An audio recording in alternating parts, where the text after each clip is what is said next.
नमस्कार दोस्तों, मैं हूं वंदना यादव। अपने यूट्यूब चैनल पे आप सभी का स्वागत करती हूं। गाइज, हम लोग आज एक होली नाच गीत सुनने जा रहे हैं। अगर पसंद आए तो लाइक, सब्सक्राइब और शेयर करना और कमेंट पे जरूर बताना कि ये गाना कैसा लगा।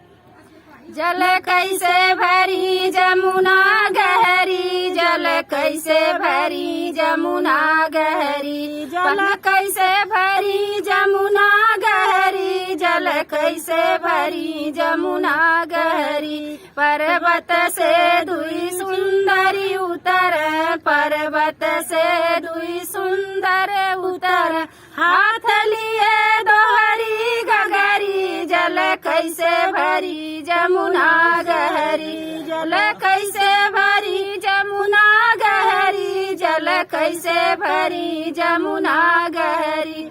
ठाड़ भरी डोरियो नहीं आट, ठाड़ भरी डोरियो नहीं आट।